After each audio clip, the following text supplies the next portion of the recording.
ABC 3340 is working for you tonight. Tonight we're getting a new look at the devastation caused by wildfires in Tennessee. Right now this intersection is shut down. One of those men got in his car and drove away. He wrecked here where I'm standing now on Gary Avenue. You can see pieces of light poles that he crashed into. A Michigan school resource officer is now pulled from classroom duty, accused of firing a gunshot that hit a teacher. Investigators believe construction materials stored under Interstate 85 quickly became engulfed in flames. It is still very icy out here, and we've got some light now so you can see all this ice on the road. And I want to show you this happening behind us right now. This is a truck that is having trouble. It is slipping backwards right now on Highway 280.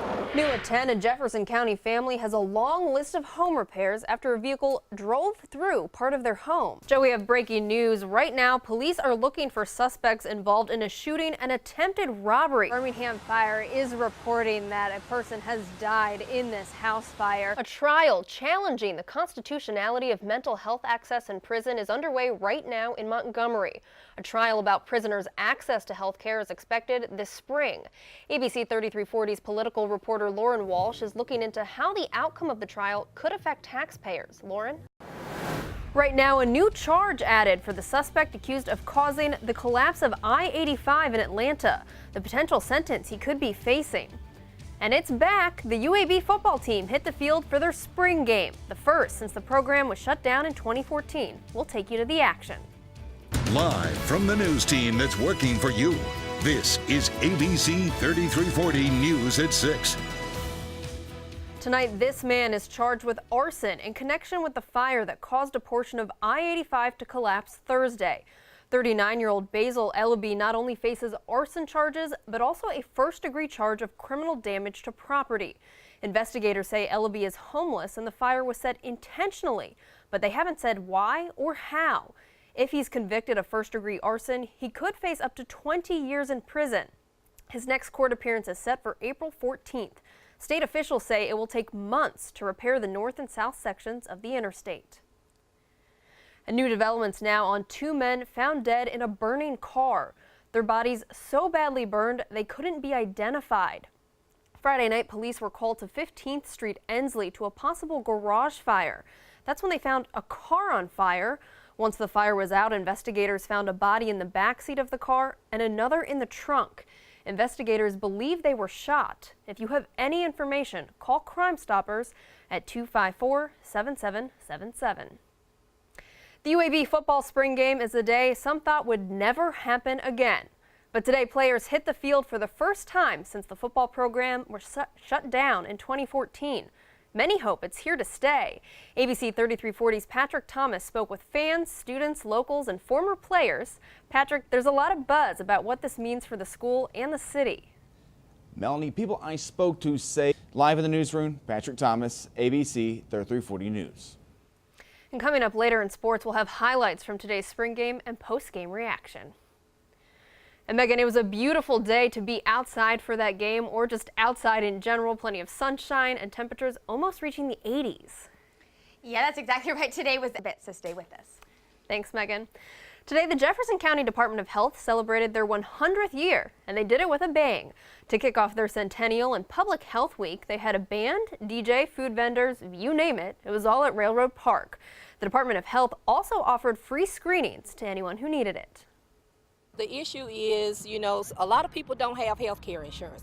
So it's good to get those foundation basics and know your numbers. And so if you're having any other health issues, that will tell the story. And Wanda Hurd, who you just heard from there, tells us if you missed it today, they do offer free screenings on weekdays. You can call them to set up a time at the Jefferson County Department of Health.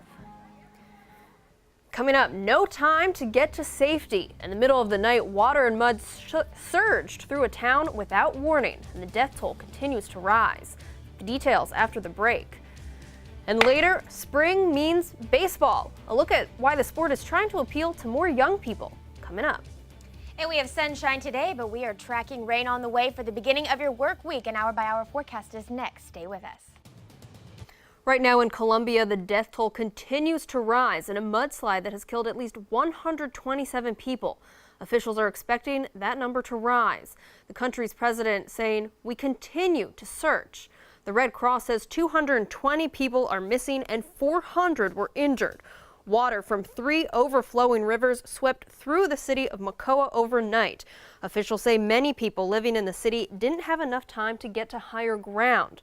The Red Cross plans to set up a unit in the city to help relatives search for loved ones. The NTSB is working to find out what caused this plane to crash. Today, 2 pilots were killed when their planes collided over Edgewater, Florida. The FAA released a statement saying a Cessna 170 aircraft and an unidentified experimental aircraft collided near New Smyrna Beach. The pilots were the only ones on the planes. The Russian Foreign Ministry pulling an April Fool's prank today. The services they're offering is part of the joke. Coming up.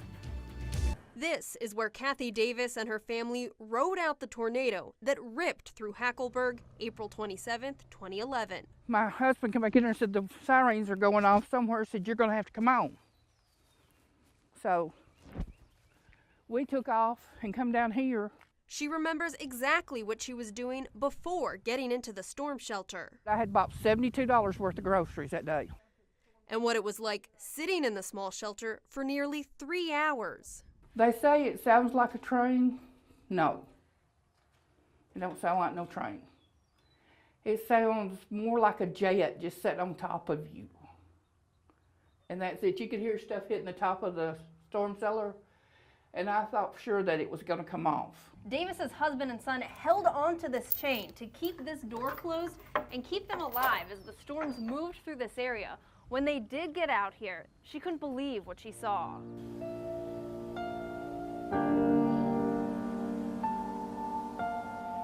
You open the door and hear people screaming for help, but it was bad.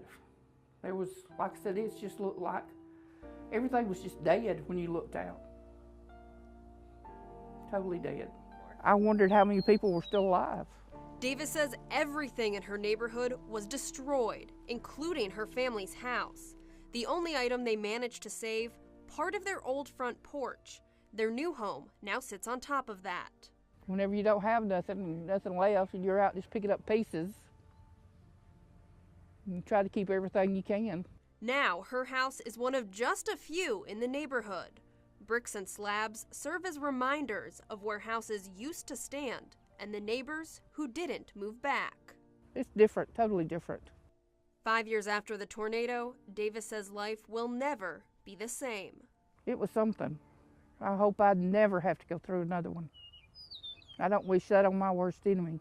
In Hackleburg, Melanie Yuill, ABC 3340.